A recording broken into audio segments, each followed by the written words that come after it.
Questions are being raised today about just what has happened to Vice President Mike Pence on the pandemic. He leads the largely invisible now coronavirus task force. They are meeting today, but not in public. And he was seen last Friday in a Pennsylvania diner, mixing with patrons, not wearing a mask. The VP also writing in a Wall Street Journal column that there isn't a coronavirus second wave, saying, quote, "In recent days, the media has taken to sounding the alarm bells over a second wave of coronavirus infections. Such panic is overblown. We've slowed the spread. We've cared for the most vulnerable. We've saved lives. We've created a solid foundation for whatever challenges we may face in the future. That's a cause for celebration, not the media's fear-mongering." Well, while the nation's top infectious disease expert, Dr. Anthony Fauci, tells the Daily Beast overnight, quote, "I don't like to talk about a second wave right now because we haven't gotten out of our first wave." And this comes as Dr. Fauci was asked if he would attend the president's Tulsa rally and said, quote, "I'm in a high-risk category. Personally, I would not. Of course not." Joining us now, Dr. Kavita Patel, a primary care physician and a former health policy director in the Obama administration, and Bill Kristol, the director of Defending Democracy Together. Welcome both. Dr. Patel, let's talk about the celebration that the vice president is talking about when we've got spikes in Texas, Florida, Arizona, major issues that are still to be resolved. Alabama running out of hospital equipment in Montgomery. Yeah, absolutely, Andrea. There's certainly no reason to celebrate. And while I agree that we're certainly more prepared as a nation, it would be false. And I worry that the vice president's words, and probably more importantly, his actions, not wearing a mask, being in kind of close quarters with people and taking pictures, that sends a signal that, we can just kind of go back to life as normal. We can certainly look forward to parts of our life reopening and a new normal, but we shouldn't put aside what is statistically happening. These are just numbers, Andrea. Cases, even in Tulsa, Oklahoma, are increasing 5 to 10% each day, and that's not trivial. And outdoor events are, of course, much safer than indoor events. And there you've got the vice president, and now we're going to have on Saturday in Tulsa an indoor rally at an arena that has not been used in 3 months and was not scheduled to be used till July 30th, preparing for the president's major rally. We're told that he might, Bill Kristol, do an overflow crowd outdoors as well.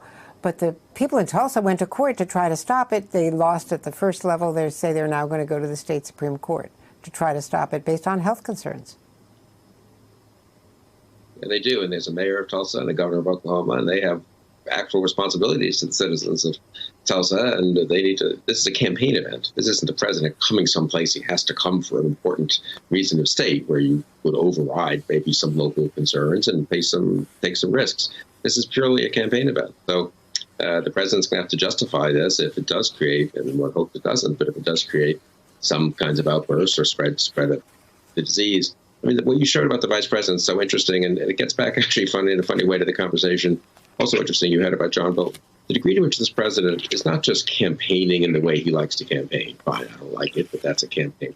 But is using government to spread really irresponsible and damaging and dangerous messages. I mean, this is the vice president of the United States as vice president, not wearing a mask, not going to a campaign event, this is as vice president performing his duties, supposedly, visiting, a company, I think, and then going to a diner. And he's not wearing a mask. No one with him is wearing a mask. There's no exhortation even to wear a mask. Then he makes it sound as if we did it. I think he said it's a celebration. I mean, that's so irresponsible. There are parts of the country that are in trouble, parts of the country that are going to have to be even more careful than they are now about distancing and masking.